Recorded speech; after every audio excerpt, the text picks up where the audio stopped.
In which of the following is a device used instead of hub in a computer? കമ്പ്യൂട്ടറിൽ ഹബിന് പകരമായി ഉപയോഗിക്കുന്നത് എന്താണ് എന്നുള്ളതാണ് ചോദ്യം. Option A HDMI, option B RJ45, option C RJ11, option D switch. നമ്മൾ HDMI already നമുക്കറിയാം, അതൊരു കണക്ടറാണ്, അതൊരു വയറാണ്. അത് പ്രൊജക്ടറും കമ്പ്യൂട്ടറുകളെയൊക്കെ തമ്മിൽ കണക്ട് ചെയ്യാൻ ഉപയോഗിക്കുന്നതാണ്. അപ്പോൾ ഓപ്ഷൻ എ അല്ല. ഓപ്ഷൻ ബിയും സിയും നമ്മൾ നേരത്തെ ഡിസ്കസ് ചെയ്ത സ്വിച്ചാണ് യഥാർത്ഥത്തിൽ ഹബിന് പകരമായിട്ട് ഉപയോഗിക്കുന്നത്. പാഠപുസ്തകത്തിൽ ഇതുമായി ബന്ധപ്പെട്ടുള്ള ചിത്രങ്ങൾ കൊടുത്തിട്ടുണ്ടോ എന്ന് നോക്കാം. ഹബ്ബാണ് നിലവിൽ കാണിച്ചിരിക്കുന്നത്. ഈ ഹബ്ബ് ഉപയോഗപ്പെടുത്തി ഒന്നിലധികം കമ്പ്യൂട്ടറുകളെ കണക്ട് ചെയ്യാം. പക്ഷേ ഈ ഹബ്ബ് ഉപയോഗിക്കുമ്പോൾ വേഗത കുറഞ്ഞു പോകുന്നുണ്ട്.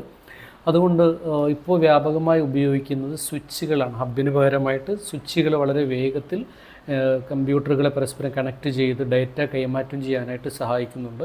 Which are the website that provide facilities for creating A blog four free ആയി സൗജന്യമായി ബ്ലോഗുകളെ ക്രിയേറ്റ് ചെയ്യാൻ ഉപയോഗിക്കുന്ന വെബ്സൈറ്റ് ഏതാണെന്നുള്ളതാണ് ചോദ്യം. നമുക്കറിയാം ജിമെയിൽ എന്ന് പറയുന്ന മെയിൽ അയക്കാനുള്ള സർവീസാണ്. യാഹു എന്നുള്ളത് ഗൂഗിൾ പോലെ തന്നെ ഒരു സെർച്ചിങ്ങിന് ഉപയോഗിക്കുന്ന ഒരു സംവിധാനമാണ്. IRCTC എന്നുള്ളത് ട്രെയിൻ ബുക്കിങ്ങിന് ഉപയോഗിക്കുന്നതാണ്. അപ്പോൾ രണ്ട് ഓപ്ഷനുകളാണ്, blogger.com, wordpress.com. അപ്പോൾ എയും ഡിയുമാണ് ശരിയായിട്ടുള്ള ഉത്തരം. ചോദ്യം പരിശോധിക്കാം. Which among the following are protocol related to computer network? പരിശോധിക്കാം. SMB, SMS, LAN, POP, WAN. ഈ ലാനും വാനും എന്താണ് നമുക്ക് പാഠപുസ്തകത്തിൽ നിന്ന് കാണാം. ലാൻ എന്നുള്ളത് ഒരു കമ്പ്യൂട്ടർ ലാബിൽ കമ്പ്യൂട്ടറുകളെ തമ്മിൽ പരസ്പരം കണക്ട് ചെയ്യുന്ന ഒരു സംവിധാനത്തെയാണ് ലാൻ എന്ന് പറയുന്നത്. വാൻ എന്നത് വൈഡ് ഏരിയ നെറ്റ്വർക്ക്, ഒരു രാജ്യത്തെ റെയിൽവേ ലൈനുകളെ തമ്മിൽ, ബാങ്കുകളെ തമ്മിൽ കണക്ട് ചെയ്യുക, അങ്ങനെയുള്ള വിശാലമായ ഒരു നെറ്റ്വർക്കിനെയാണ് വാൻ എന്ന് പറയുന്നത്. അപ്പോൾ ലാനും വാനും അല്ല ഇതിൻ്റെ ആൻസർ. അതൊരു പ്രോട്ടോക്കോൾ അല്ല, അതൊരു ഒരു ശൃംഖലയാണ്. അപ്പോൾ ലാനും വാനും ഓപ്ഷൻസിൽ നിന്ന് മാറുകയാണ്. പിന്നെ നമുക്കറിയാം SMBയും POPയും കുറിച്ചിട്ട് നമ്മൾ അതിന് നേരത്തെയും ഡിസ്കസ് ചെയ്താണ്. TCP, IP, SSH, SMB, POP ഇവയാണ് പ്രോട്ടോക്കോളുകളായിട്ട് വരുന്നത്. അപ്പോൾ ഓപ്ഷൻസിൽ SMB ശരിയാണ്, അതുപോലെ POP ശരിയാണ്. SMS എന്ന് പറയുന്നത് ഒരു മെസ്സേജ് അയക്കുന്ന ഒരു സിസ്റ്റമാണ്. അപ്പോൾ ഓപ്ഷൻ എ SMBയും ഓപ്ഷൻ ഡി POPയുമാണ് ശരിയായിട്ടുള്ള ഉത്തരം. ചോദ്യം പരിശോധിക്കാം. Who among the following are responsible for the structural supervision of the internet? ഇൻ്റർനെറ്റുമായി ബന്ധപ്പെട്ട ഒരു സ്ട്രക്ചറിൻ്റെ സൂപ്പർവിഷൻ നടത്തുന്നത് ആരാണെന്നാണ് നമുക്കൊന്ന് പരിശോധിക്കേണ്ടത്. ഇതുമായി ബന്ധപ്പെട്ട് പാഠപുസ്തകത്തിലുള്ള ഒരു ഭാഗത്തിലേക്കൊന്ന് കിടക്കാം. പാഠപുസ്തകത്തിൽ ആരുടേതാണ് ഇൻ്റർനെറ്റ് എന്ന് പറയുന്ന ഒരു ഭാഗത്ത് നമുക്ക് 3 കാര്യങ്ങളാണ് കാണാൻ കഴിയുന്നത്. Internet society.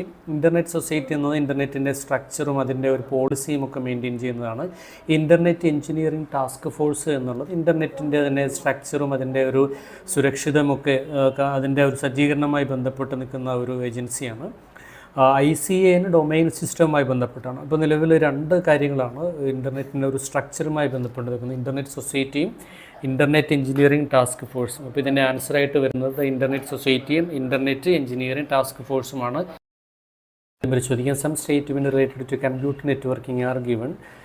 കമ്പ്യൂട്ടർ നെറ്റ്വർക്കിങ്ങുമായി ബന്ധപ്പെട്ട ചില സെൻറ്റൻസുകൾ, സ്റ്റേറ്റ്മെൻറ്റുകൾ നൽകിയിരിക്കുന്നു. അതിൽ ശരിയായിട്ടുള്ള സ്റ്റേറ്റ്മെൻറ്റ് ഏതാണെന്നുള്ളതാണ് ചോദ്യം. ഒന്നാമത്തെ ഓപ്ഷൻ പരിശോധിക്കാം. RJ11 connector use to connect computers each other. നമ്മൾ കണ്ടു RJ11 മോഡവും ടെലിഫോണും തമ്മിൽ കണക്ട് ചെയ്യണം. അപ്പോൾ ആ ഓപ്ഷൻ അല്ല. All computers in network will have the same IP address. ഒരിക്കലും അതല്ല. IP അഡ്രസ്സുകൾ ഓരോ കമ്പ്യൂട്ടറുകൾക്കും മാറി മാറി വരുന്നുണ്ട്. അപ്പോൾ അതും അല്ല. A switch is used to connect computers to each other. അത് നമ്മൾ കണ്ടു, സ്വിച്ച് ഉപയോഗിച്ചുകൊണ്ടാണ് കമ്പ്യൂട്ടറുകളെ തമ്മിൽ പരസ്പരം കണക്ട് ചെയ്യുന്നത്. അത് ശരി ഉത്തരമാണ്. Internet is needed to connect computer each other. കമ്പ്യൂട്ടറുകളെ തമ്മിൽ കണക്ട് ചെയ്യുന്നതിന് ഇൻ്റർനെറ്റ് വേണമെന്നാണ്. അതില്ലാതെ തന്നെ നമുക്ക് നെറ്റ്വർക്ക് കണക്ട് ചെയ്യാൻ പറ്റും. ഇൻ്റർനെറ്റിൻ്റെ ആവശ്യമില്ലാതെ തന്നെ കണക്ട് ചെയ്യാം. അപ്പോൾ അതും ഓപ്ഷനല്ല.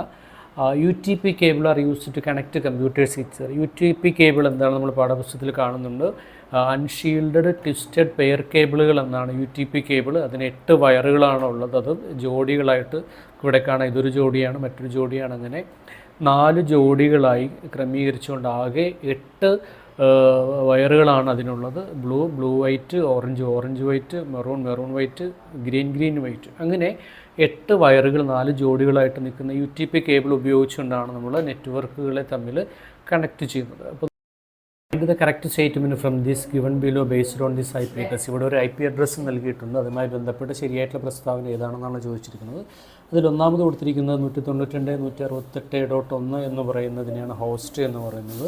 നമ്മൾ നേരത്തെ കണ്ടു 192 168 എന്ന് പറയുന്നത് നെറ്റ്വർക്ക് എന്നാണ് പറയുന്നത്, ഹോസ്റ്റ് എന്നല്ല പറയുന്നത്.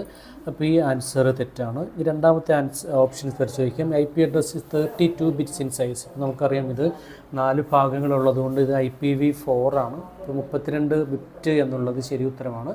നമ്മൾ കണ്ടു 8 ബിറ്റുകൾ വീതമുള്ള 4 ഭാഗങ്ങളാണ്, അങ്ങനെ ആകെ 32. അപ്പോൾ ഈ ഓപ്ഷൻസ് ശരിയാണ്.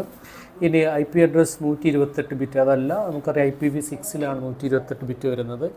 This is an IP version four address, അതായത് IP 4 ഭാഗങ്ങളുള്ള അഡ്രസ്സാണ് എന്ന് പറയുന്നത് ശരി ഉത്തരമാണ്.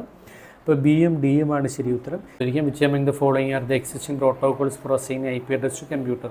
ഇപ്പോൾ നിലവിലുള്ള IP അഡ്രസ്സുകൾ ഏതാണെന്നാണ് ചോദ്യം. നമുക്കറിയാം IPv4 28 സൈസുള്ള 4 ഭാഗങ്ങളുള്ള IPv4ഉം IPv6 6 ഭാഗങ്ങളുള്ള 128 ബിറ്റ് സൈസുള്ള IPv6.